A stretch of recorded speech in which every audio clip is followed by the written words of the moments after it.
በስመ አብ ወወልድ ወመንፈስ ቅዱስ አሃዱ አምላክ። ብፁዕ አቦና አቡነ ኢሳይያስ ናይ ትግራይ ርእሰ ከተማ መቐለ ሃገረ ስብከት ሊቀ ጳጳስ፣ አባል ቅዱስ ሲኖዶስ ትግራይ ብፁዕ አቦና አቡነ ዮሐንስ፣ ኣብ ቅዱስ ፍሬምናጦስ አባ ሰላማ ከሳቴ ብርሃን መንፈሳዊ ኮሌጅ ሊቀ ጳጳስ፣ አባል ቅዱስ ሲኖዶስ ትግራይ ብፁዕ አቦና አቡነ ናትናኤል የሰሜን ምዕራብ ሞራ ሀገረ ስብከት ሊቀ ጳጳስ፣ አባል ቅዱስ ሲኖዶስ ትግራይ ተኸበሩ መጋቤ ምስጢር ፍስሐ ደመወዝ፣ ኣብ ቅዱስ ፍሬምናጦስ አባ ሰላማ ከሳቴ ብርሃን መንፈሳዊ ኮሌጅ ዋና ዲን፣ ተኸበሩ ልሳነ ሊቃውንት ላይ ከታረቀ መንፈሳዊ ኮሌጅ ቅዱስ ፍሬምናጦስ ርክብ ህዝቢ፣ ተኸበሩ ናይዚ ዓብይ ደብሪ እዚ መማሓደሪ ክቡር አባ መጋቢ ሐዲስ አባ ገብረ መስቀል፣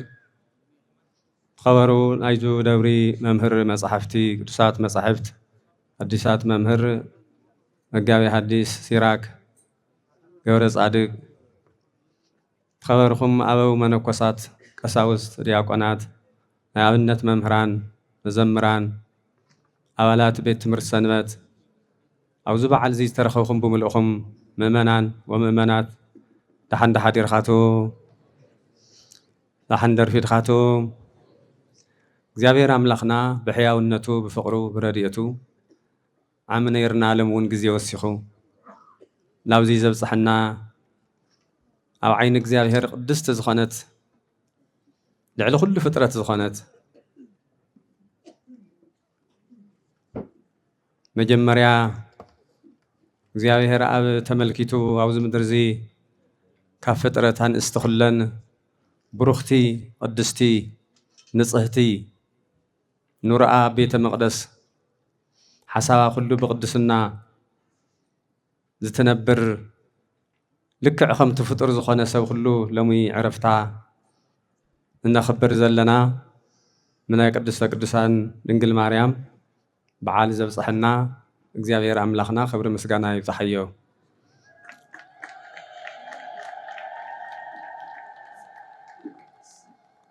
ቃሉ ክንሰምዕ ልሰምዕ ኣእምሮ ይዓድለና ምእመናን። ሓደ ሓደ ግዜ ንመፅእ እምበር ንምንታይ ከም ዝመፃና ንርአ እምበር ንምንታይ ክንርአ ከም ዝግበአና ከመይ ዓይነት በዓል ክነኽብር ከም ዝኾነ ቅድሚ ኩሉ ንምንታይ ክወሃብ ይግብኦ ኣብ ዝብል ኣብ ናይ በዓልና ብትክክል ምቁፅፃር ይጎድለና እዩ እሞ እስቲ እግዚአብሔር አምላኽ መንፈሱ ይግለፀልና። ልሰምዕ ኣእምሮ ይዓድለና ኣእዛና ክሰምዕ ኣብ ዝግብኦ ሰዓት ክነስምዖ እዩ ዝግበአና ምእመናን። ብዙሕ ግዜ ላሰማዕና ላመሰለና ዘይንሰምዕ ላረአና ላመሰለና እውን ዘይንርኢ ለሚድናዮ ንመፅእ ግን እቲ ምስ እግዚአብሔር ምርኻብ ዝበሃል ግን ምስ ምምፃእ እውን ይደሓዚ ምስ ምትራፍ እውን ይደሓዚ ፍሉይ ውህቶ እዩ ዘለዎ እሞ ቃሉ ክንሰምዕ ኢና ቃሉ እውን ኣብ ኣእምሮና ይሕድረልና።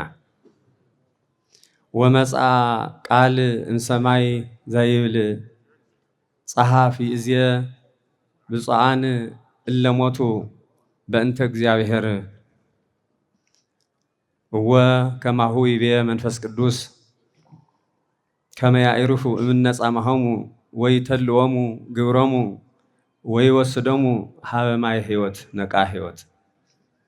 ዝብል ቃል ኢና ንነጋገር። ከዚ እውን እግዚአብሔር አምላኽ ምሳና ይኹን። ከምዚ ኢልካ ፀሓፍ ካብ ሰማይ ቃል መፀ፣ ካብ ሰማይ እንታይ መፀ? ቃል መፀ። መፂኡ እውን ከምዚ በለኒ ከምዚ ኢልካ ፀሓፍ ሎሚ ከምዚ ኢልካ ፀሓፍ እንታይ ክብል ብፁዓን እለሞቱ በእንተ እግዚአብሔር ስለ እግዚአብሔር ኢሎም መጀመርያ ለኃጢአት ሞይቶም ስለ እግዚአብሔር ኢሎም ነብሶም ካብ ስጋኦም ዝተፈለዩ ብፁዓን እዮም በል ብፁዓን እዮም ዝብል ቃል እዚ ምእመናን ነስተውዕሎ ብጣዕሚ ዓብይ ቃል እዩ ሞቱ ይብሎ ተኾነ ግን ሞት ኣብቶም ብምድሪ ብሓጢኣት ዝነበሩ ሰባት ጥራሕ ይሰርሕ እቶም ለእግዚአብሔር ኢሎም ዝሞቱ ለእግዚአብሔር ኢሎም ዝነበሩ ምንት እግዚአብሔር ዝመላለሱ ግን ኣብቲ ልሞትሉ ግዜ ክብሮም ዝግለጸሉ እዩ ጸጎም ዝግለጸሉ እዩ ዓለም ዘይፈልጠው ተዝወሃውሉ እዩ ኣብዚ ምድሪ ዝለሃለው ከምዚ ዓይነት ጸጋ ከምዚ ዓይነት በረከት ደሎ እዩ ኢሎም ክንድኡ ነገር ዘይሓሰብዎ ካብ ልሓሰብዎ ብላዕሊ በረከት ዝረኽብሉ እዩ እወ መንፈስ ቅዱስ ምስክርነት እዩ እወ ከማሁ ከምኡ ኢሉ እዩ እንታይ በለ ካብ ጻምኦም ክዓርፉ ካብ ድኻሞም ክዓርፉ መቸም ድሕረ ዝተውዒልኩም ኮይንኩም ምእመናን ለሚድናዮ ኢና ካሊእ መማረፂ ዓለም ስለ ዘይብልና ሙዚ ተለማሚድናስ ምልቃቕ ስለ ዝኣበየና እምበር እዚ ዓለም ብጣዕሚ ሕማቕ እዩ ከቢድ እዩ ብትኽክል ትሪኦ ተለኻ ኣድካሚ እዩ ፈተና ዝበዝሖ እዩ መዓልቲ መዓልቲ ስጋኣት ኣለዎ ኩሉ ፍጥረት ኩሉ ሓሳብ ዘለዎ መከራ እዩ ስለዚ እወ ካብቲ ጻማ ካብቲ ድኻም ካብቲ መከራ ክዓርፉ ምእንትሲ ስለ እግዚአብሔር ኢሎም ዝሞቱ ብፁዓን እዮም ልዕሊ ኩሉ ግን ሰብ ኩሉ ፍጡር ግብሩ ልኽተሎ ምዃኑ ቅዱስ ዮሃንስ ይጠቐስልኩም ይመስለኒ መጽሓፉ ኣብ ራእይ ዮሃንስ ምዕራፍ 14 ኢሉ ኣሎ እቶም ወዳእታ ቆፅራ ማለት እዩ ስለዚ ወይተልዎም ግብሮሙ እቶም ምድሪ ልሃለው ዝነበርዎ እቶም ምድሪ ልሃለው ውፅኢቶም ዝኾነ እሱ ክኽተሎም ስለዚ መምርሒኦም ቦታኦም ግን ላበ እዩ ትበሃል ተለ ግን ላበ ነቃ ህይወት እዮም ዝኸዱ ይበሃል እዚኦም መን እዮም ቶም ብፁዓን ተባሃሉ ኣብዚ ጽሑፍ እዚ ራእይ ዮሃንስ ብጣዕሚ ገሊፅዎ ይገርመኩም ወዚ ውእቱ ትዕግስቶሙ ለቅዱሳን ኢሉ ድሕር ኢሉ እውን ኣሎ ወዚ ውእቱ ትዕግስቶሙ ለቅዱሳን እለ ይዓቅቡ ትእዛዘ እግዚአብሔር ወሃይማኖቶ ለኢየሱስ ኢሉ ኢየሱስ ክርስቶስ መድሕነ ዓለም ክብሪ ምስጋና ይብፅሓዮ እዚ ተሓበአ ምስጢር ድሕነት እዚ ለኣና ርሒቑና ዝነበረ ኩሉ ብክርስቶስ እዩ ተገሊጹ ከምቲ ቅዱስ ያሬድ ብሓደ ቦታ ዝገለጾ ኣሎ እቲ ሕውእ ዝነበረሲ ሎሚ ክሱት ኮይኑ ኢሉ ዘስውር እምኔነ እዝየሰ ክሱት ኣኮነ እንታይ ማለት እዩ እዚ ምስጢረ ድሕነት እግዚአብሔር ሰብ ኮይኑ ሰብ ከድሕን ብልረአ ብዝግሰስ ብዝድህሰስ ኮይኑ ተገሊጹ ዓለም ዘድሐነ ጎይታ ኢየሱስ ክርስቶስ እዩ ልዕሊ ኩሉ ግን ኣብዚ ክንሪኦ ዝግበና ቅዱሳን ምእመናን ወዚ ውእቱ ትዕግስቶሙ ኢሉ እዚ እዩ ትዕግስቶም ቶም ቅዱሳን ትዕግስቲ ይዓድለና ምእመናን ለመውዝ ምድሪ እዚ ኩሉ ተናጋሪ ኮይኑ ዓለም ምጻር ለኣበያ ፀገም እዩ ኮይኑ ፈተና እዩ ልዕሊ ኩሉ ከዓ ምንጋሩ ዘይኮነስ ወርየ ዝበዝሐሉ ዘመን ኮይኑ ልባዕሉ ጽቡቕ ዘይናገር ባዕሉ ተናጊሩ ዕዳግኡ የባላሺ ባዕሉ ተናጊሩ ሰላሙ የርናግዕ ተረጋጊዑ ብወረ ጥራሕ ልንዳእ ትውልዲ ኮይኑ እዩ ዘሎ ፈተና እዩ ብጣዕሚ ወዚ ውእቱ ትዕግስቶሙ ለቅዱሳን እንታይ ክብል ደልዩ እዩ ዝበለ ቅድሚ እዛ ጥቕሲ እዚኣ እንታይ ይብልሲ ሉታ ኣራዊት ልትምስሉ ዝሰግዱ ኣለዉ ይብል ብዙሓት ይሰግዱ ሉታ ኣራዊት ተሃሳዊ መሲሕ እቲ መጨረሻ እውን ዝመፅእ ቅድሚ ሕዚ እውን ዘመናት ተገለፀ ምልክት ናቶ ኣራዊት እውን ኣብ ገጾም ይገብሩ እዞም ኩሎም ትሰግዱ ተለዉ እዞም ኩሎም ሉታ ኣራዊት ትግዝኡ ተለዉ ግን ወዚ ውእቱ ትዕግስቶሙ ለቅዱሳን እሳቶም ግን ምስኦም ዘይኮነስ ብባዕሎም ብቱል ዝፈልጥዎ ኣምላኾም ብእግዚአብሔር ተዓጊሶም ዝነበሩ እዮም ሎሚ ናይ ሎሚ ትውልድ ብዙሕ ሰብ ላው ልኸዶ እዩ ዘምልኽ ዳርጋ ሰብ ምምላኽ እዩ ኮይኑ ሓጢኣት ድዩ ጽድቂ ድዩ ምፍላይ ኣውይዎ ሰባት እንድሕር ልኸዱ ኮይኖም ምስኣቶም ምንጓድ እዩ ወረ ዝበዝሖ ዘመን እዩ ደው ኢሉ ከስተውዕል ዘይኽእለሉ ዘመን እዩ መን እየ ምስ መን እየ ዝኸድ ዘለኹ እንታይ እየ ዝኾን ዘለኹ ከመይ እዩ ትሓቂ ከመይ እዩ ትሓሰት ኢልካ ምፍላይ ብጣዕሚ ዝተጸገምናሉ ዘመን እዩ እቶም ቅዱሳን ግን ኩሉ ሻዕ ካብ ቦትኦም ኣይነቓንቑ እሞ እዚ ትዕግስቶም ቅዱሳን ትዕግሳት እዮም እቲ ላብ ኣራዊት ለይኸድሉ ምኽንያት ለኣራዊት ተገዛእ ልብል ጽሑፍ የለይ እንታይ ደኣ ይብል ለይዓቅቡ ትእዛዝ እግዚኣብሔር ሕጊ እግዚኣብሔር ሓሉ ልብል ሕግን እዮም ካብ ሕጊ እግዚኣብሔር ወፂኻ ክድ ልብል ግን የለይ ሰይጣን ዝፈጥሮ እዩ ታት ሕጊ እግዚኣብሔር ሓልዮም ተዓጊሶም ይነብሩ ናይቱ ጎይታ ኢየሱስ ክርስቶስ ተገለጸ በስጋል ተገለጸሉ ለምሆረ መምህርነት መምህር ሊቀ ማህበር ሓቂ ትምህርቲ ዝገለጸ ክርስቶስ ናዩ ሕጊ ሓልዮም ይነብሩ ኢላ ናይ ኢየሱስ ክርስቶስ ሕጊ ፍቅሪ እዩ ገደብ ዘይብሉ ፍቅሪ ሒዙ መጽዩ እቲ ቅድሚ ዝነበረ ናይ ብሉይ ኪዳን ፊደል ዚኣተ ጌርካ ኣተላ ሓጻር ነገር እያ ትሕዘካ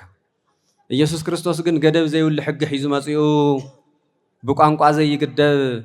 ብዘምድና ዘይግደብ ብስልጣን ዘይግደብ ብሃፍቲ ዘይግደብ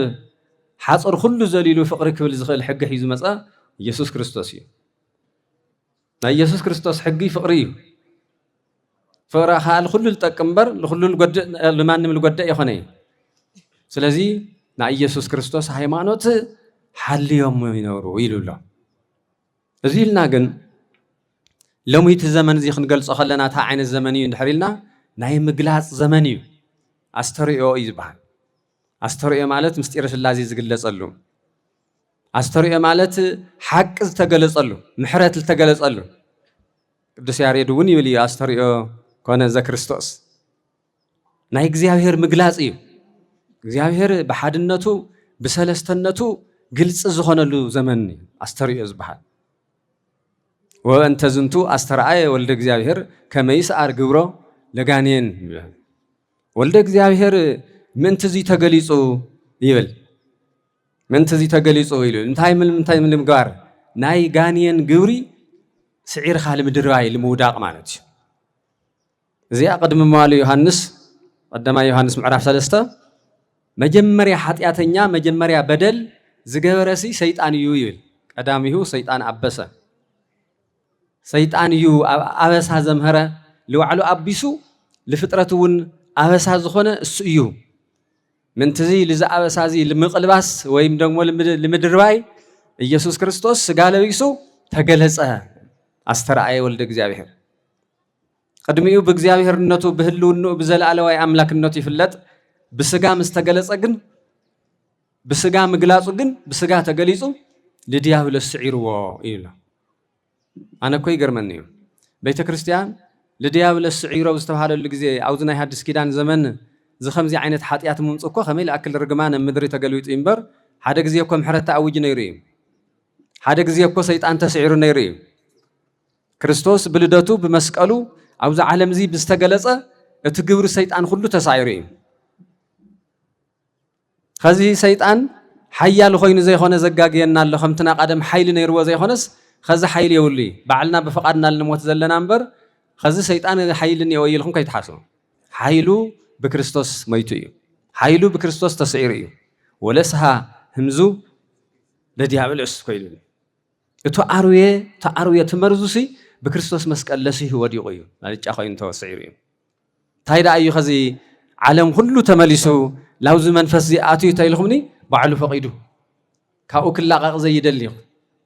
ካብ ግብርናት ዲያብሎስ ክላቀቅ ዘይደሊ በፈቃዱ ቀደም ለበፈቃዱ እዩ ዝሞተ ከዚ ለበፈቃዱ እዩ ዝሞት ዘሎ እግዚአብሔር ለኸፋእተ የገድድ እዩ ቀደም ለኮ ማን መገዲድዎ አይነበረ አዳም ክስሕት ከለኮ በፈቃዱ እዩ ሞይቱ በፈቃዱ እዩ ካብ ገነት ተዛዊሩ በፈቃዱ እዩ ዘለዎ ክብሪ ሁሉ ተገፊፉ ስለዚ መማናን ንሕና ኸልብል ጽንሒልና ክንኸደይና እሞ ኣበይ ዓይነት ዘመን ከም ዘለና ኣበይ ዓይነት ህይወት ከም ዘለና ከመይ ዓይነት ተስፋ ይለለና ውስዓት እዚ ክንርኢና እሞዙ እዩ ልዕሊ ኩሉ ግን ኣብዚ ዘመን እዚ መናፍስት በዚሖም ቅዱሳን ምእመናን መናፍስት በዚሖምኩም ንስኻቶም ለለባማት ኮይንኩም በርኹም ከይተዓፁ በርኹም ክፍቲ እዩ ናይ ሓሶት መምህራን በዚሖም ናይ ሓሶት መምህራን ርእሶም ልሰውኩ በዚሖም ማንም መምህር ሕጋዊ መምህር ተኮይኑ ርእሱ ክሰብኽ ዝተፈቀደሉ ሰብ የለን ኢየሱስ ክርስቶስ ክሰብኽ ጥራሕ ተፈቂድሉ ናይ እግዚአብሔር ክብሪ ክገልጽ ተፈቂድሉ ሎሚ ግን ብዛዕባ ርእሱ እዩ ሰብ ለጨነቕ እምበር ብዛዕባ እግዚአብሔር ይኾነ እዚኣ እውን ዮሐንስ ገሊጽዋ እዩ መልእኽቱ ምዕራፍ 4 ርኢኹምዋ ተኮይንኩም ገሊጽዋ እዩ ታይሉ ኩላ መንፈስ አሃዊነ ለኩላ መንፈስ ይትእመንዋ አላ አመክርዋ ለመንፈስ ለእመ እግዚአብሔር ይእቲ ኣሕዋተይ ኣዴታተይ ኣውዛ ወደ ምህረት ዘለኹም ብምልኹም እታ ቅዱስ ዮሐንስ ዝተነገራ ኣሕዋተይ ኢሉ ገሊጽዋ تحقنيا ممهر حقنيا ملختنيا تحقنيا مس እግዚአብሔር ፍት መከራ ይሆነስ ሁሉ ለሐለፈ ሰው ሁሉ ትጎይተሎ ካብ ጎድን ክርስቶስ ዘይተፈለየ ካፍቶም ሐዋርያቱም እንኳን ሓደ ሰዓት ሰከንድ ዘይተፈለየ ሰብ ከምዚ ኢሉ ይገልጸሎም ኣሕዋተይ እታ መንፈሲ ለኹላይ ትእመንዋ خذكون إحنا ذا عالم ذي صقيموني أكو منفس እግዚአብሔሪ منفس ሰይጣን ምፍላይ አዊ ወኮ ይሁሉ አትይወለ በጣም አብይ ናይ ክርስትና ብልህነት ናይ ክርስትና ዕውቀት መንፈስ ሰይጣን መንፈስ እግዚአብሔሪ ፈሊኻ ምርዳይ ዚኣ ላይ ፈለጥኻ ክርስትና ኻንጽር ስለለ ይሆነ ደንገርገር ላልኻ ወደኻ ኢኻ ትነብር ማለት ዮሐንስ ግን ፈሊ ነገርና ይትእመንዋ ለታ መንፈስ ሁላሲ አይትእመንዋ ኢሉ ታይዳ አግበሩ መርምሩዋ لتوهبك وحاف كل مقبال يخوني أو زمانات أو زقربة زمن تفلتوا يخون أوروباويان بتخكل كجلس بزي خل يسوس بزبل زمتشا على حد بر بيتسل على حد تاكسي زمتشا زينيو لبما تبوتهم تلو يخم وزو تقستم لك دوسان زي أبوتهم تصنيعهم تأزاز جزاهر حليهم تنوريهم بزحات سوات جن بزو زمتشا زي بزوك ألزي تنديهم كمن ورم كابوتهم كابدم بوم زوج صفات بزحاتهم لمن تاي تمنفس يتردوا وين يسوع اللي بالاسمون بمني المسألة له بمني النجارن له نحر لا يتردك خاينو رحت يسوع اللي بالاسم قبوا خمسة يخونه يسوع كريستوس بعل تناجري فلذي لخلا منفس يتأمنوا وايل على أمكروا لمنفس لما جزاه مها جزاه هريتي كاب جزاه مخاناي لي مخاناي صفتن وارئوا كاب እግዚአብሔር ለሆነ ሐቅ እዩ ካብ እግዚአብሔር ለሆነ ግን ሐሰት እዩ መሐሰት ክንቀበል ይግባና ዲ ምመናን አፍኹም ባይ ከፈት ሐሰት ክንቀበል ይግባና ዲ አይ ይግባናን ነውሪ እዩ ሐሰት መቅባል ናይና ወለድኹም አይ ታሪክና ለምኳ ሁሉ ስዒርና ይና ሓዳርና ሐሰት ተመለ እዩ አመቀለ ኮይነ አዲስ አበባ ነው ይሉ ይደውለላና ማን ይመስላ ሰይቲ አፍትለለው ይሆን ነገር ትምርትና ወንኸም ንግድና ሐሰት ዝመልኦ እዩ ስእልና ሐቅት ንዛረብ ተኸይና ንግድና ሐሰት ልመልኦ ጭርባርነት ዝመልኦ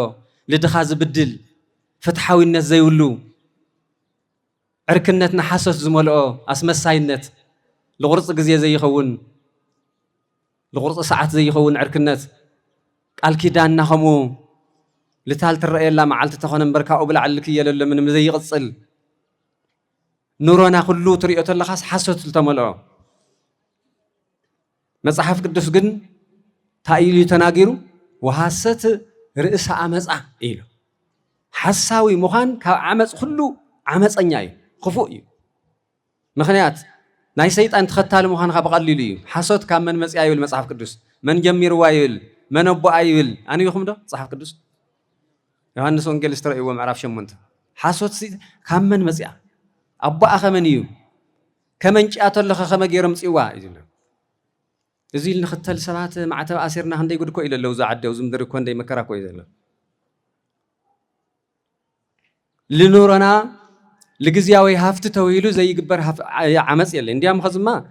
تو حق من مارس دارجا مونينات عشرين تخوي نسول خاص خاله لا يتردك عالم كوي ترد الله خاي تختل الله خاي لبهال الزمن كوي حق تناجر خاكو خز دحور لبهال الزمن كوي محساو مجربار بالهنة غين جن مصحف قدوس جن تايولو لذا ناي እግዚአብሔር መንፈስ ዘይኾነት መንፈስ ረእይዋ መርምርዋ እሞ ተሐሰት ግን ግደፉ ዋይሉ እስመ ብዙሃን ሐሳውያን ነቢያት መጹ ውስተ ዓለም ኢሉ ቀጽሉ አውዛ ዓለም ዚሲ ብዙሃት ሐሰውት ነቢያት መጽየም አለው ኢሉ ለኢያምርዎ ለኢየሱስ ክርስቶስ ክብሩ ምስጋና ለመድኃኔ ዓለም ለኢየሱስ ክርስቶስ ይኹን ለመን ዘይፈልጥዎ እዮም ዘም ሐሰውቲ ريهم لمن زي فلتوا يولا لإيسوس كريستوس زي فلتوا أو زي تودكت نايمان حساوي لإيسوس كريستوس زي فلتوا تفلتوا ون بزقبوا يجلسوا هم تعنتوا زولنا إيه بخلتنا قرر الخفلية إيسوس كريستوس نفلتوا ينالوا زي فلتوا ولا تقليلا ون زي فلتوا ولا تقليلا ون مزحتهم أرموانون إيسوس دحر قويتا خوينو أملاك خوينو سجاك لبس خمجيرو كموتي قبأ فتاري ولا مخنياتو بناتاتهم التحساس ولا لك ومبر تطلب እግዚአብሔር زي تجلس علم تحت لخنا مسيل سل الرأيم تواريد سل الخنا ብዙሕ መከራ ዝተቐበለ ስለ ዝኾነ ከመይ ገይሩ ኣምላኽ ደኣ ከምዚ ይኸውን ኢሎም ሓደ ሻዕ ኣይምርኦም ይድምድምዎ ብኡ ገይሮም በሪ ዓፅዮም ይነብሩ ገሊኦም እውን ከምቲ ዝበልኽዎ ኢየሱስ ክርስቶስ ኣምላክ እዩ ይብሉ እሞ ተኣምላክነቱ እንደገና ምልያ ኢሎም ሓደ ነገር ኢሎም ከዓ እንደገና ዝቐፅልሉ ነገር ነዮም ወይም ልኦል ዒሎም ወሲዶም ቅዱሳን እውን ከምዘየድልዩ ይገልጹ ስለዚ ብዙሓን ሓሰውቲ ነቢያት በዛ ምድሪ እዚኣ መፅኦም እዮም ትበሃል ተሎ ናይ ቀደም ታሪክ ጥራሕ ይኾነ ዘጓዕኩም ዘሎ እቶም ቅዱሳን ዘሰባት ልታል ነውሩላ ዘመን ዘይኮነ ልናገር ዘለውስ ልቱ ኣነ ይስኹም ኢለ ለናዮ ዘመን ሓዊሶም እዮም ሰቢኾም ስብከቶም ኣብ ሓደ ቦታ ለቋርፀ ይነበረ እሞ ኸዚ ሓሶት ኣሎ ዶ ሓሰውቲ ነቢያት ኣይበዝሑ ድዮም ኣብ በቢመንደርኹም ረእይዎም ምእመናን መብዛሕትኦም ሓቀኛ ምእመናን ተሃሊኹም ኣብ ገዛኹም ዝተስተኣናግድዎም ሰባት ቤተ ክርስቲያን ዝለኣኸቶም ከም ዘይኾኑ በእርግጠኝነት ክነግረኩም ዝግባእ ብሓሶት ብደገ ዘጭወረርኹም ብደገ ዘግነይኹም ብቲፎዞ ዝተረኻብኹምዎም ሰባት ገዛኹም መሊኦምዎ እቶም ሕጋውያን መምህራን ግን ገዛኹም ኣይፈልጥዎ እዩ ተወልኹስ ኣይተጋገኹም ኣይትፋለጡ ምስቶም ትክክለኛ መምህራን ምስቶም ገዛ ለገዛ ላዘሩ ዝውዕሉ ኢኹም ትራኸቡ ቶም ንስሓ ኣባት ዝበሃሉ ብትክክለኛ ቤተ ክርስቲያን ዝወከለቶም እሳቶም እውን ብወንጌል ዝተሃነፁ ናይ እግዚአብሔር ቃል ልነግሩ ክኾን ይግባእ ነይሩ ኣብኡ ትሕት ዝበለ ስለ ዝኾነ ብኻሊእ መንገዲ ላፈገሩ ኣትኹም ኣለዉ ንስኻቶም እውን ማለት እዩ ልስሙ ሰብ ገዛ እንትበሃሉ ንስሓ ኣባት ኢኹም ኣብቲ ገዛ ዝልውዕሉ ሰባት ግን ካልኦት እዮም ብደውኹም ዝተወረርኹም ኢኹም ንስኻቶም እውን ማለት እዩ ብደውና ዝተወረርና ኣነ ለኒኢኹም ሳኹም ኣነ ለኒኢኹም ሳኹም ኣብኡ ማለት እዩ ስለዚ ምእመናን እዙይ ክነስተውዕሎ እዩ ዝግባእ ብዙሓት ሓሰውቲ ነቢያት መፅኦም እዮም ምስ በለስ እንታይ ኢሉ ለኢየሱስ ክርስቶስ ለይፈልጥዎ ዋይ ኢየሱስ ክርስቶስ ኣብዚ ዓለም እዚ እንድሕር ዘይተፈሊጡ ደኣ ልመን ደኣ ክነፋልጥ መን ደኣ ሂወት እኒአና ከዚ እኮ ድንግል ማርያም እየ ዝስበኽ ተላ ኢየሱስ ክርስቶስ ክንብል ተለና እቲ ስጋ ናይ መን እዩ ናይ መን ስጋ እዩ ተዋሂዱ ናይ ድንግል ማርያም እዩ ስጋ ምስጢረ ተስኢቱ ትንገር ተሎ ክርስቶስ ድንግል ማርያም ኣብኡ ትስበኸላ ስጋ ለቢሱ ስጋ ተዋሂዱ እዩ እዚ ኢሉ ትሕት ኢሉ ግን እንታይ ይብል ኩላ መንፈስ እንተተኣምን ከመ መጻ ኢየሱስ ክርስቶስ በስጋ ሰብ እምሃበ እግዚአብሔር ይእቲ ኢልዋ መንፈስ ኩላ እታ መንፈስ ትክክለኛ መንፈስ ኣብ ዮሐንስ ወንጌል ምዕራፍ ማን መልእኽተ ዮሐንስ ምዕራፍ 4 ኢለ ኣሎ እታ መንፈስ ኩላ ኢየሱስ ክርስቶስ ብስጋ ሰብ ተገሊጹ መጽኡ እዩ ኢላል ትብል እሳ ሓቀኛ ካብ እግዚአብሔር ዝመጸት እያ ኢሉ ይገልጽ ዮሐንስ ብጣዕሚ ገላልጾ ዝገርም ነገር ምክንያቱ እሱ ኣብቲ ዘመን ልፍትንዎ ነይሮም ኢየሱስ ክርስቶስ ብስጋ መምጽኡ ኢየሱስ ክርስቶስ ሰብ ኮይኑስ ኣምላኽ ምዃኑ ልቲ ህዝቢ ልጎድኒ ዝወስድዎ ቀደሞም ቢጽ ሓሳውያን ዝበሃሉ ሓሰውቲ ነቢያት ሎሚ ዘይኮነስ ቀደም እውን ዝነበሩ ልቲ ሓቀኛ ትምህርቲ ሃዋርያት ልድጸጋም ልገልጽዎ ስለልነበሩ ኣረጊጹ ኢሉ ነገር ዮሐንስ ኩላ መንፈስ ክርስቶስ ብስጋ መጽኡ እዩ እንድሕር ትብል ኮይና ክርስቶስ ስጋ ለቢሱ ሰብ ኮይኑ እዩ ግን ኣምላኽ እዩ ኣምላኽ ወሰብ ኢላል ተኣምን ኢሉ ዘኣምን ዘምህር ዘእምን ተኮይኑ እሱ ሓቀኛ መንፈስ እዩ መንፈስ ቅዱስ ዘናገረሎ እዩ ናይ መንፈስ ቅዱስ መልእኽቲ ዘተሓላልፍሎ እዩ ኩላ መንፈስ እንተ ይተኣምን ከመ መጻ ኢየሱስ ክርስቶስ በስጋ ሰብ ይኮነት እምሃበ እግዚአብሔር ደሞ እዩ ክርስቶስ ብስጋ የተወለደ ሰብ የኾነ ኢላል ተኣምን ከምኡ ኢላል ተምህር ግን እሱ ሓሳዊ እዩ ወዝንቱ ተኣምርዎ ሓሳዊ መሲሕ ተሓሳዊ መሲሕ ዝበሃል ብዙኢኹም ትፈልጥዎ ኣቀዲምኩም ሰሚዕኩም ነይኹም ዘሰማዒክሙ ነገር ግን ሎሚ ግን ናብ ዓለም መፅኡ እዩ ኣብ ዓለም ይኒሆ ኢሉ ገሊጹና ለዚ ኢየሱስ ክርስቶስ እዛ ቅድስተ ቅዱሳን ሎሚ ብዕረፍታ ልነኽብራ ዘለና ድንግል ማርያም ናታ ስጋ ለቢሱ ዓለም ከድሕን ሰብ ኮይኑ ንሕና ቅድሚኡ ክንምርምሮ ዓቕምና ስለ ዘይኾነ ረቂቕ መለኮት ስለ ዝኾነ ቃል ለኣና ብዓቕምና ክንሪኦ ክንድህስሶ ክንምርምሮ ንግግሩ ኩሉ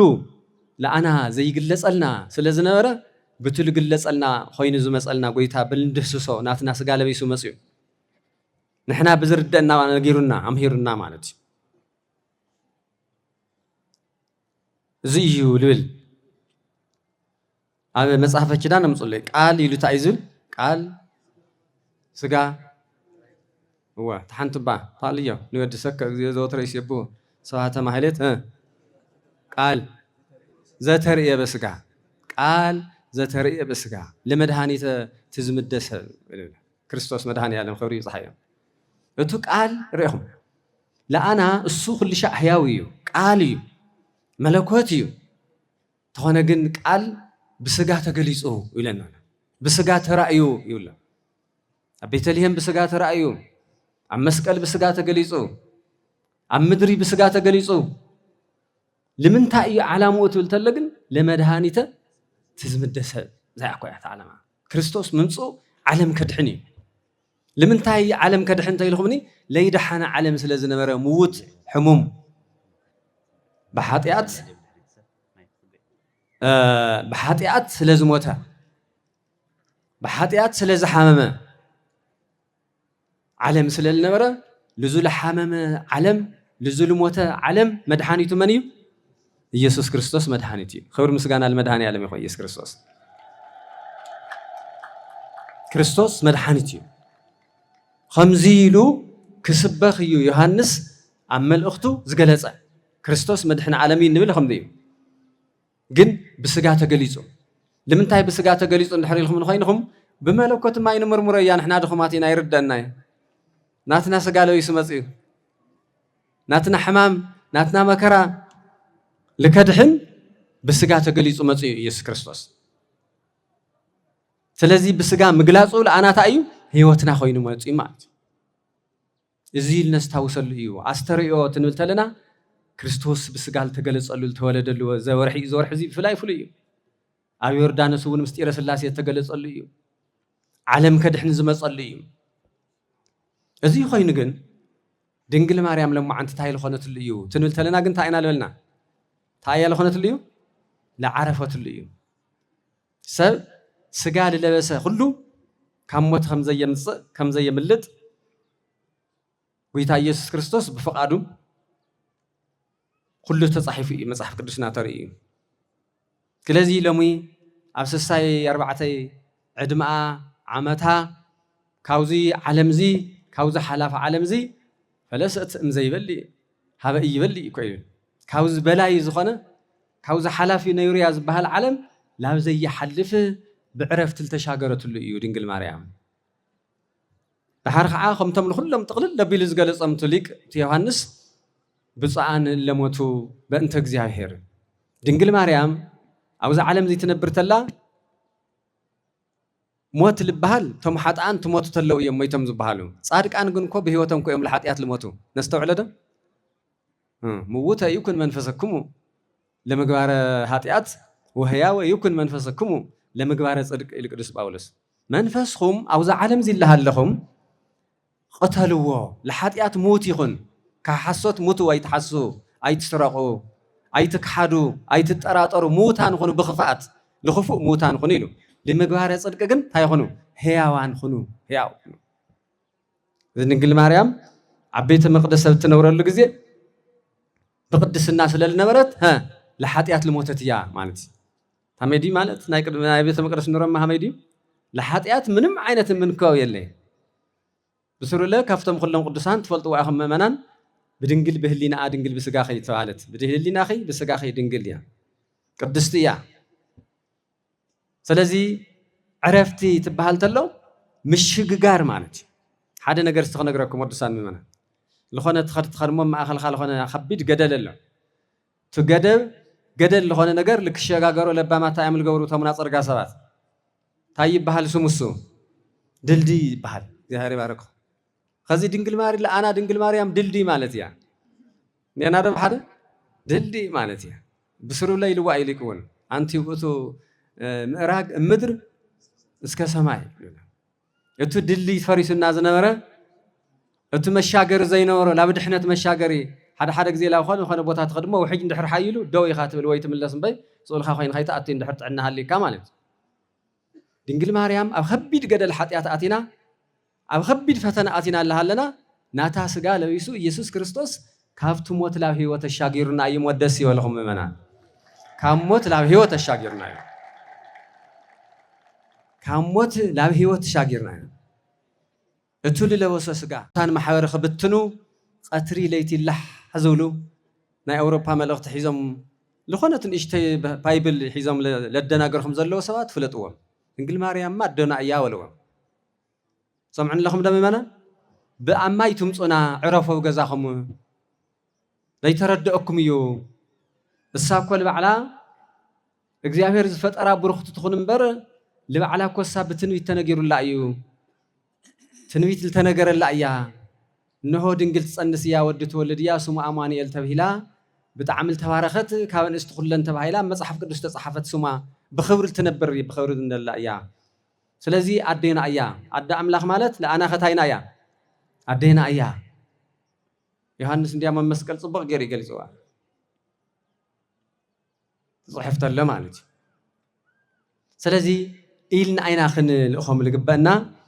هو يسوع خمزيو جن دنقل مريم جن خمزية يجرمكم حنتك على خنا جركم زتولد خنديل تناجر مخانس حولنا تلي ترد تولد ديو أما صحف قدس تايل ولني ما سيلكم سي ليسوع كريستوس أهوي هو ولنيو يلا يديو أهوي هو ولك على أتال جرمكم يا رد هذا أقولك أخمتم أيهود لك أخم يوم نيرم كريستوس تستوعب وده هو تهنس أفرسوه تلتلا تستوعبوا أيهود لير دومنا تهنس أفرسوه ما بس على ساي معلتي تايخ جورا يلنيرو كهانس أييلو لكاسو ساتم لور إلو لتأمن هنس أيام لور إلو استجن من تتأيلو لتمسح قدس من تسونته خذ خمسة زول الرداد أن يوزتوا للدزي كريستوس حوات اللو هو اللو أهوي هو البحال اللو لك يوسف دحر تحواته اللي بالقالس تايلو ميقل صوص مسمن تايد دحزوس حاو مالت بقتاتمس يجد خلص كحنت ما هيصن كل ده اللي هو يلم يترديوه نينا هذا بحري تردنا جن حاو مالت خموديو حفتي الولد تطلع حواي يخوني حواتي يخوني ديوم أنا حفتي الولد نايم ديوم يخوني أيام أهوي هو ندحر هاليو خالقتني هو أيام خالقتني هو أيام يلم جالسون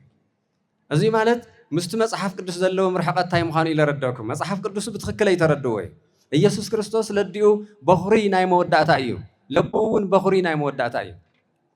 بسلست عينة بكرنا تقلت يسوع كريستوس بكرة على دنجل بكرة لعاب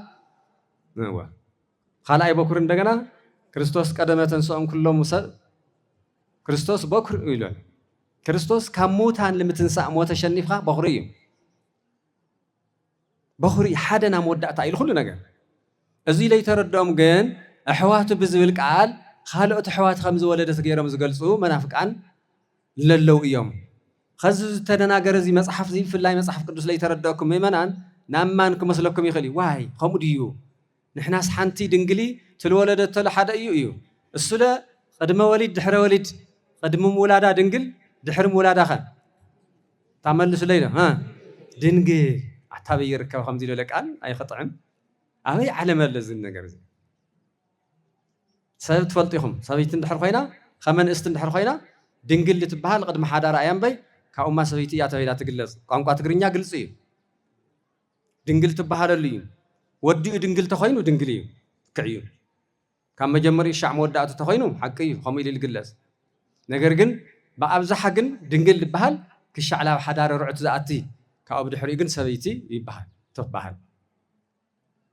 زي أجن تقدس النعسي سويلو كأيو بحر كأي تقلال لا تار تأمر كأي قدم مولادا دنجل دحر مولادا لا دنجل مزيدا دحر خالق حواتها اليوم واتو يلدا تايم ما هم يجير يتعمل زنباب زي هم يجير يسمع معه هم يجير خيخون بسرولة مصحف قدس زي مفلات ينبر يوسف تستوعب وتخينهم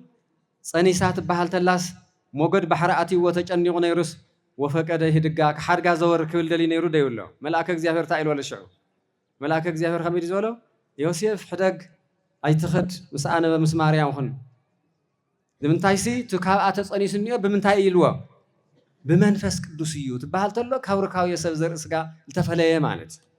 بمنفس مزي يتولد منها منفس قدس واتو كلنا اتو كابزا دنجل زي ازولد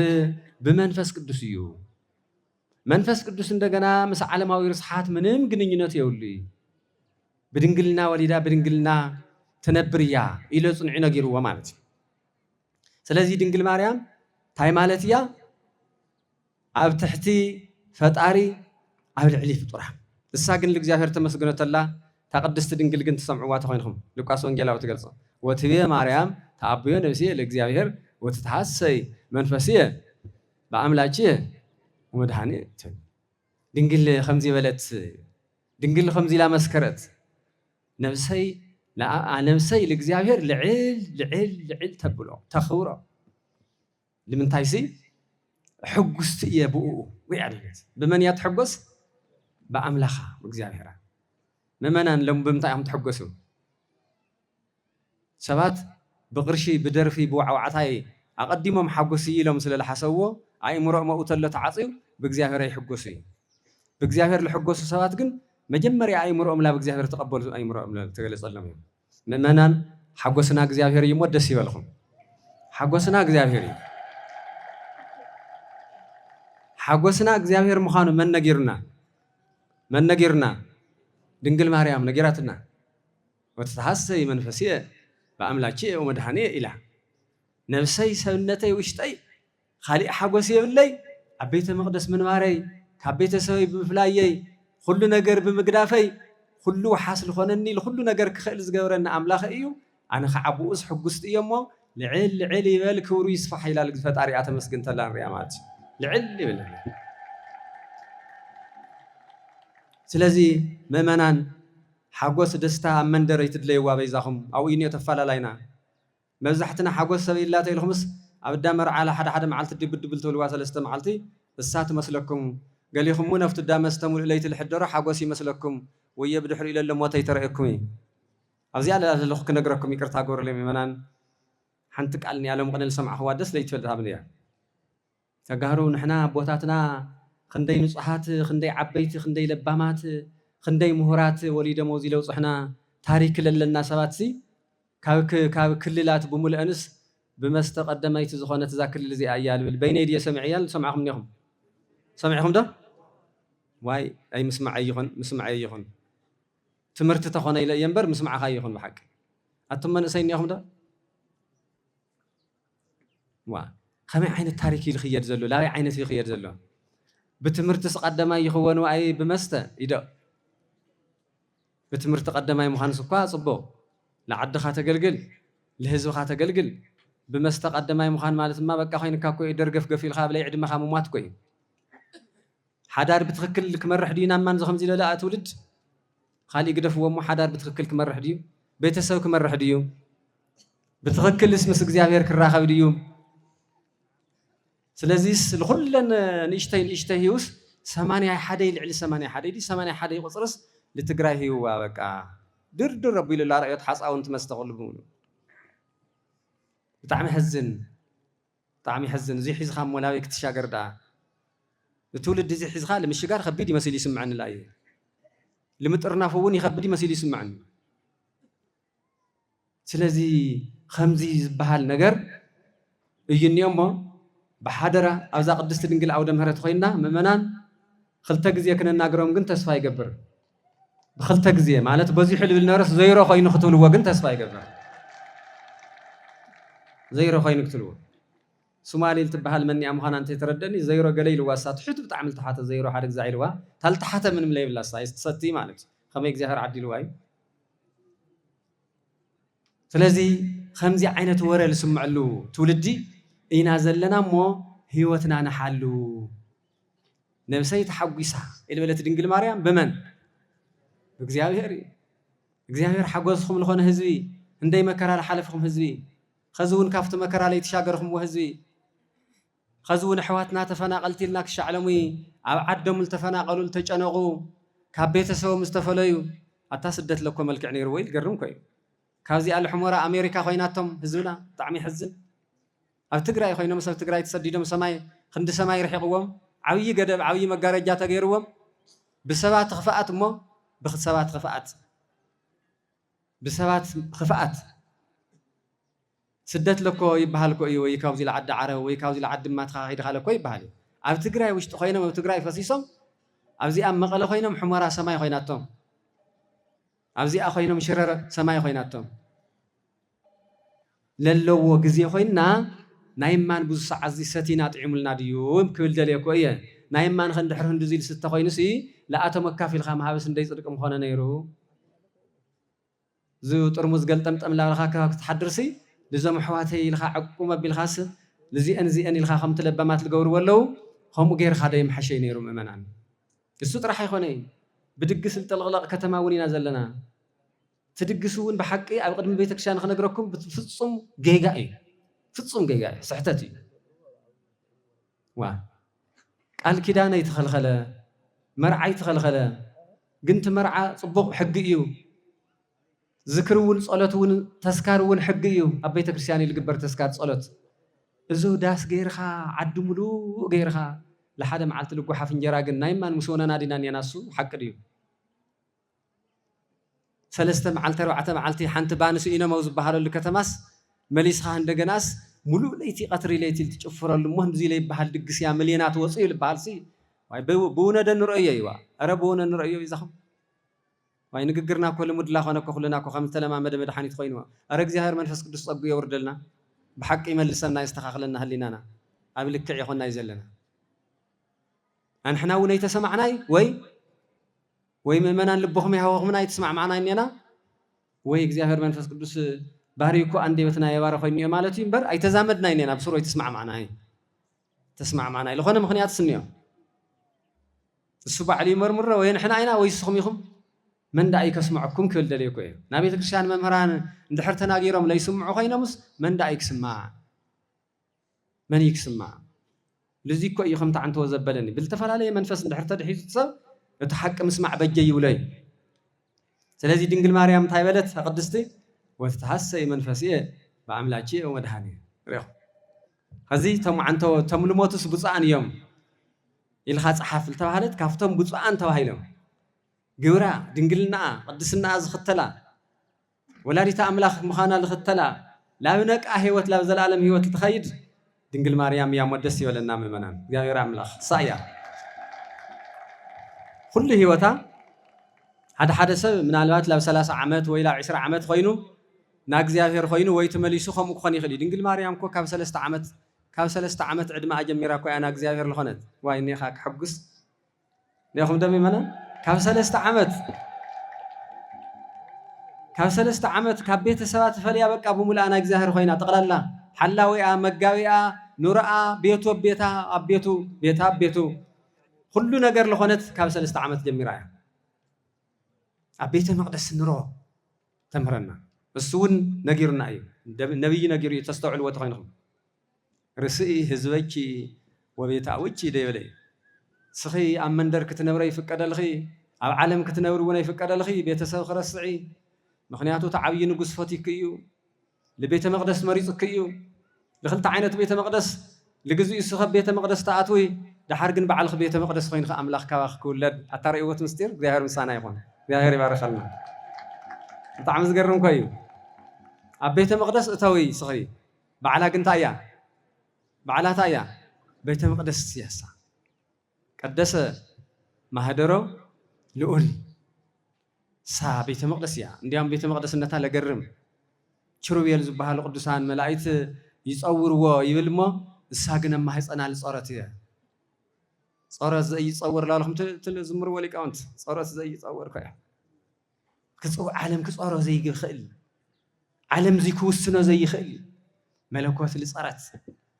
ابيت المقدس يختاتوي بيتسب خرسعي نا مندر نوريت نوري خم خالوتن استي مس ملائكه خي جواتا خي مس مزمري خت نوري امس غانا بوتا يخت نوري توايلا كاب 3 عامات جميرا بيت المقدس لاطيت نورو تقاطير سساير بعتي مسخونه هم هاجرا زانا لمو حنت نجر لا تستاوسني ابزا لمو يطرديا ودستي لمواتي دلو موت على مريم يعصب لكله ايلو مصحف يادلو ولتلني على متحتلا يادلو كريستوس لسقا ابالو ديا هو يادلو موت لسقا ابال كريستوس موت ماول كله موتس كله يموت موتس كله يغبا ناي دنجل مريم موت غني يعصب يدنقيو يغليصو دراسي እሱ ኸም ኾይንልሃለዎ ክርስቶስ ከዓ ሞትሲ ብታልፈቱ አበዱ እውን የዳለወይ ሞትስ ገጢሙ እዩ አውን በጽሕ እዩ ይብል ስለዚህ ለሙይ ብኽብሪ ከም ተቀድም ኢሎም ሊቃውንትና ዝምርዎ ዝነበሩ ሞት አለማ ጊዜ ዕረፍት አለ ማርያም ጊዜ ዕረፍት አለ ማርያም ኢላውልና ልነበሩ ወረደ ወልድ እንዲበልልና ወይታ አምላኽና ኢየሱስ ክርስቶስ ለሙይ ብኽብሪ ዝዓረፈትሉ እዩ ታሪኩ ላወይ አትንበት ነገር ወይኹም ብጥርት አይተገበረ ብናሐሰት አይተገበረ ልብል ነገር ነው ዘይር ግን ትዕረፍታ በ41 ዓመተ ምህረት ኣብ 64 ዓመታ እያ እዚ ትኾን ተለፍቱ ዕረፍታ ግን ድንግል ማርያም ተፈቲና ብዛዕሚ ተፈተነት ምዃና ትፈልጡ ዲኹም መብዛሕትኡ ሰብ እኮ ናይ ድንግል ማርያም ፈተና ብዙሕ ኣይገልጾ እምበር ናይ ድንግል ማርያም ፈተና እኮ ይገርመኩም ከቢድ እኮ እዩ ሓደ ትካብ 3 ዓመት ለሃለወት ካብ ቤተሰብ ምፍላያ ወይ ብመንፈስ ኣምላክ ኮይኑ እምበር እሱ ከቢድ እዩ ጓለይ ልኻብል ተዕብየላ ግዜ እያ ኣረኪቦም ዋ መፅዮም ላብ ቤተ መቅደስ ካልኣይ እውን ኣብ ቤተ መቅደስ 12 ዓመት ምስ ፀንሐት ፀኒሓ ምስ ፀነሰት እውን ኣይሁዳውያን ማየ ዘለፋ ልበሃል ከስትይዋ ፈቲኖምዋ እዮም ዝጥንሲ እዚ እንታይ እዩ ዓባይ ጓል ቤተ መቅደስ ናተነብረልና እንታይ እዩ ኢሎም ለይኾን ስም ሂቦም ማየ ዘለፋ ልበሃል ጥንሲ ዘውርድ ከስትይዋ ውሪዶምዋ እዮም ፈቲኖምዋ እኮ እዮም ትወዳ ሒዛብ ስደት ልገጠና ከተማ እውን ትፈልጥዎ ኣለኹም ተብ ግብፂ ለኸደቶ ወርሓት እውን እሱ እውን እኒኦ ብፅመይ ብጥሜት ብኻልእ ነገር እኒኦ ማለት እዩ እዚ ኩሉ ፈተናታት ሓሊፋ እያ ነገር ግን ንግግር ኩሉ ዝግበር ነገር ዝፀሓፍ ዝንገር ነገር ኩሉ ግን እንታይ ትላ ወትወድዮ ውስተ ልባ ኢለ ኩሉ ነገር ግን ውሽጣ ትሕዞ ነይራ ትዕግስቲ መንፈስ ቅዱስ ፀጉ ዝዓደላ ዶ እያ ልኡለ እያ ካብ ሰብ ኩሉ ብሩኽቲ ኢኺ ተባሂላ ዝተገለፀት ስለዚ ኣብቱ መጨረሻ ዝተፈተነቶ ፈተና ግን ተስተውዕሉ ኢኹም ኣብ ታሪክ ቤተ ክርስቲያን ናብ መቃብር ትወስድዋ ተለው ትፈልጡ ኢኹም መን ድዩ ስሙ ተፈታኒ እዚ ከቃፅላ እየ ንኡናኡ እያ ብእሳት ዝበለ እዋ ኣብ መቃብር ተኸተላሲ ወዳ እውን ከምዚ ኮይኑ እዩ እሳ እውን ትትስእ እያ ስለዚ ብሓውን ነቃፅላ ኢሎም ኣይሁዳውያን ኣገበር ልበሃለም ፅለይቲ ዓራት ዲና ንብለ ንሕና ዓራት ሒዞም ትኸርተለው ክፍትንዋ ከምዚ ኣገይሩ ታኢዱ ትሕዝ ተሎ ግን ናይ እግዚኣብሔር መልኣክ ሓያል መልኣክ መፅኡ እታ ኢዱ ከም ዝቆረፆ ይርአየና ኣሎ ከም ዝቐፅዖ ማለት እዩ ሓደ ፀላእስ ክፉእ ፀላእ ልበሃልስ ክሻዓል ትሞት ይበኣሰካ እሞ ተሞይትኻ ግን ብድሕሪኡ ምንም ኣይብለካ እዩ ሓደ እኒኦ ክፉእ ፀላእስ ብልሞትካ ለለ የዕርፈካ ኮኒ እዩ ከምኡ ንበለ ፀላእ ከቢድ እዩ ርኢኹም ናይ መወዳእታ ሞይታስ ለለያ ትላዓል ትኾን እያ ብማለት እንደገና ፈተና ፈቲነዋ ካብ ሞት ብላዕለ ልፍትነካ ሞይትኻ ለስለይሓድገካ ማለት ከምዚ ኸዘብ ዓድና ዘጋጥመና ዘሎ ፈራሓየ ሓዝኻ ዝበሃል ከዝና ህዝቢ ትግራይ ገጢምዎኒ መከራ እዚ እኮ እዩ በቃ ፈራሓየ ሓዝኻ ለሓዋሩ ለኸይላዓሉ ከይንቀሳቐሱ ምንም ከይኾኑ በቃ ምቕታል እዩ ተሞቱ እውንስ ምንም ተተፈናቐሉ እውን ምንም የኾነ ክላዓሉ እዮም ዝኾኑ ልክዕ ኢኹም ገጢምዋኒ ህዝቢ ትግራይ እውን ተተፈናቒሎም ሞት ኣለዎ ደኾኒ ኣይሞቱ ገና እዮም እታ ክላዓሉ እዮም ርጉማን እዮም ንዓይነቱ ክፉእ ተሓሳስባ ካብ ኣይሁድ ልመፅእ ሓሳብ እዚ ሓሳብ እዚ እዩ ማለት እዩ ሓደ ሓረስታይ ብዕራይ ነይሮም ሰብኣይታ ኢሎም መሲልኩም ምእመና ማሕረስ ደኳ ትፈልጡ ኮይንኩም ንስኻትኩም ኣነ ለብዙሕ ይፈልጢ ትበሃል ዝሰማዕኹዎ እየ እምበር ከርና እኳ ኣብኡ ኣዘ የብለይ ከርና ለይ ይኾነ ብሱር ለይ የለኹ እዮ እዚ ኣውዕር ዝሓረሱ ሰብኣይስ ሓደ ክልቲኦም ኣውዕር ዝሓረስዎም ዝሃለዉ እቲ ሓደ ዒሙ መዓም ማለት እንታይ ማለት እዩ ኣቋሪፁ ምኻድ ማለት እዩ እቲ ማሕረስስ ዒሙ ይበሃል ዒሙ እዩ ዝበሃል ደቂሱ ሃብ ማለት ንብዕራይ ድሓር ቶም ሰብኣይ ግን ጥዕና ድዮ ነይርዎም ኣይ ጥዕና እንድዒ لمن يوقعوا تم سواء يقول لتدولة ولا لتل سرح على مات لو يقطقطوا ولا تساعي وعتم قيتانا تاخوينهم يخم لتو لو دق العمى قد يفهمس لتل سرح لا توقع ولا هم إلا ما أي تلعمس سيقدد نيري لأيه قني عميكو لحواركو يعملوا له الرقم تلعمس سيقدد نيري هذا خو معينة مكراء قتمنا اليوم ثموت خال لي أمنك تتأم خال لي أمنك من قستي كل نجار لا خن خاص منهم خازل جنا أيام بلوهم لبحال نجار عطاه እግዚአብሔር አምላክ ኃይል ይግለጽልና ትጎይታ ለም كل عيننا ودينا على سبات لله تسفى كله تصنقل تودى ካብ እግዚአብሔር ምሕረት ግን ድስኹልና ደንጠይቆይ ምሕረት ካብ አምላክ ተወርድ እግዚአብሔር ንፈልጠይና ሓያል አምላክ እዩ ኣብ ልዕሊ ነገስታት ኣብ ልዕሊ ሓያላን ኣብ ልዕሊ ትምክሕተኛታት ከመይ ተኣምር ከመይ ዝሰርሕ ኣብ ልዕሊ ፈርዖን ተምሂርናዮ ኢና ኣብ ልዕሊ ሄሮድስ ተምሂርናዮ ኢና ተሓይል እዚ ልክግለጽ ደንጠይቆይ ለእግዚአብሔር አምላክ ብጸሎት ጌርና ብሓደ ኮይና ደንጠይቆይ ተዘየለይ ኣብ ዝባና ዘሎ ፈተና ብጣዕሚ መፍርሒ እዩ ከቢድ እዩ ለየደቅሰካ እዩ እቶም ተወሊዖም ኒው በሊዑለስ ለህልዋቱ እውን ተስፋ ለይብሉ እዩ የዝለኩም ዘለኹ ሰበብ ርእሱ እንድሕር ላይ ወጻሕ ደሕና ደኾይል መስሎ ቶም ተወሊዖም ሲ ቶም ብህይወት ለለው እውን እየትርፎም ኢሉ ሓያል መከራ ይገጢምና ዘሎ እዚ ልክቅልበስ እዚ ልክወድቕ ብመን ሓይሊ እዩ ዝወድቕ بእግዚአብሔር ሓይሊ ነገር ልስተኻኸል ክልተ ነገር እዩ ክወድቕ ጥራሕ ይኾነ እግዚአብሔር አምላክ ሓሳብ ሰብ እውን የስተኻኽል እዩ ትጎይታ ሓሳብ ሰብ ለኮ የስተኻኽል እዩ لا ورهراه يكوي من لسوي يا أخلهم لما لا توني كان زخلو تبهيلو تأبت اللجن كافتم قدمتني نجارات ريت لنا بخمزين مهار اللي يما سلازي بصعان إلا موتو بنت እግዚአብሔር ስለ እግዚአብሔር ይለም ዝመጹ ልሞቱ ነብሰም ዝፈለዩ ካብ አርዌል ተፈለዩ ካብ ሓሶት ተፈለዩ ካብ ዓመጽ ተፈለዩ ሁሉ ህይወቶም ለእግዚአብሔር ይለም ዝነብሩ እሶም ብጽዓን እዮም ኢልኻ ጽሓፍ ኢሉ ዝነገረና ጎይታና አምላኽና ብቲ ቅዱስ ሐዋርያ ሓዲሩ ነገረና ማለት እዩ ስለዚህ ኸዝውን ምእመናን ሞትናውን ክጽብቕ ህይወትናውን ክጽብቕ መን ይለጽብቕልና ላመንተ ተጸጊዕና ይልጽብቕ ላብ እግዚአብሔር እዩ በህይወት ምን ባረኻለ ክጽብቕ መልክዕ የድልየ እዩ ብሞት ኻለ መልክዕ የድልየ እዩ ሞይትኻ እግዚአብሔር ለቅበላ ነብሲ ክብሪ ዘለዋ ላብ አጸደ ህይወት ተወስድ በህይወትኻ ውን ፈሪሃ እግዚአብሔር ነይርኻ ብዛ ምድር እዚኣ ዝግበእካ ኑሮ ክትነብር ምን ትክኾን በእግዚአብሔር እንመላለስ ኢለ መወዳእታ ክልተ ቃል ዝብለን ግን ኸዝውን ተን ዮሐንስ ዝገለጸን መግለጽታት ሓሶቲ ጽድቅ ግን ንፍለ ይመመና በይዛኹም ሓሶቲ ጽድቅ ይፍለይዎ ሓሶቲ ጽድቅ ምፍላይ አዊና እዩ ዘሎ ስበቃ ሁሉስ ስም እግዚአብሔር ልጸውዐ አጻዋውዑ ታዩ መልእኽቱ ታዩ ተይፈለጥናይሲ ብዙሕ አነ ብለይ ምኽንያት ይኾን ኺዝ ነግረኩም ዘለኹ ክሻዕ ሓዳር ዝፈላለይ ሰብ እንዮ ብነምህሪና ዝውል ሰባት بسم እግዚአብሔር ቤተ ክርስቲያን ለምፍልላይ ምኽንያት ኮይናይ ትፈልጥ በሐቂ ለሐድነት ያ ምኽንያት ትኾን ለፍቅር ያ ምኽንያት ትኾን ለምክአል ያ ምኽንያት ትኾን ግን ዘይታይ ልክዝ ይወልዮ ዘይታይላት ካዝ ይበላል በሃል ናይ ሓሶት ዘርኢ ግን ሓደራኹም ከይትቀበሉ استللي مقبالهم خما غيرهم تقبلوا وزقال እግዚአብሔር ይባርክኩም መምህራንኩም ዘይፈልጥዎ ቤተ ክርስቲያን ለወከለቶም መምህራን ሰባኪያን አለው ለይፈልጥዎ በብገዛኹም ጥራሕ ለሃንግዲኹም ትከላኸሉ ለሐሰት ትምህርት ለኮ ክትከላኸሉ ይዝግባኩም ማዕጾ ገበርሉ ዝገዛኹም ሰው ሁሉ ንፈልጥና ገሊኡ ሓጹር ዕሸኹ ይገብር ገሊኡ ኸልቢ ይገብር ገሊኡ ዘብዐኛ ይገብር ለታገዛ ንርኡ እቲ ዘብዐኛ ዘየድልዮ ሰተት ኢሉ ሓሰት ዘርኢ ለኸደብ ገዛኹም ግን ተጠንቀቅዎ ለኡን ማዕጾ ይድልዮ እዩ ምክንያቱ ኣብ ሓዳርኹም ለይኾን መልእኽቲ ተህዩ ኣብ ንሮኹም ለይኾን መልእኽቲ ተህዩ ኣብ ስራሕኹም ለይኾን መልእኽቲ ተህዩ ትብደል ለኹም ስለ ዝኾንኹም ኣቐዲምኻ ገዛኻ ምዕጻው ምስቱ ናተይ ልትብልዎ መምህርኹም ምስቱ ጽቡቕ ከምህረኒ ኢልትብልዎ ፈሊጥኹም ተይፈለጥ ኻይል ተኣትዎ ኮ ይኹሉ ጸገም ዝኾን ዘሎ ሓደ ሰባት ቅድመ ሓዳር ከጽንዑ ልግቦም ልነበረ መን ምስ መን ይምርዓውለው ምዃኖም ሓዳር ምስ ገበሩ ሓፍትኻ እያ ወይ ሓትናኻ እያ ኢሎም ዝርግ የብልዎም ብጣዕሚ ይሕዝነና ኣነ ዝሃምዚ ኢለ ነገር ኣቐዲምኻ ክጽናዕ ልግብኦ ክሻዕ ልወልዱ ተጸቢዮም ብር ኣቢሎም ድሓር እዚኣ እኮ ጓል ሓትናኻ እያ ይብልዎም ይሕዝነካ ብጣዕሚ ይሕዝን ኣይሕዝኒ يحزن يو أقدم خبر لجبوا أنا قال لي مقبر لتم سوات وأنت مالا لهم لخال تحدارا وأنت بلاش يم لخم عينة بيتسوون الله خم عينة التحساس وكلنا جرى لهم زت تحساس وازي بتعم زوديو أنت زب على زجن بس أنا بوتاتنا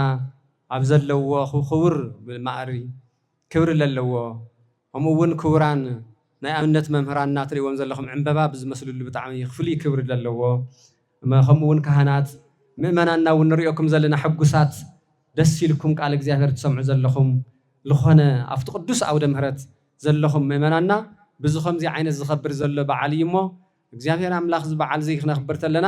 ልትልመጽ ዓመት ለኹልና እንደገና ዓመነይርና ለምቆጸሮ ወሲኽና ይትጎይታ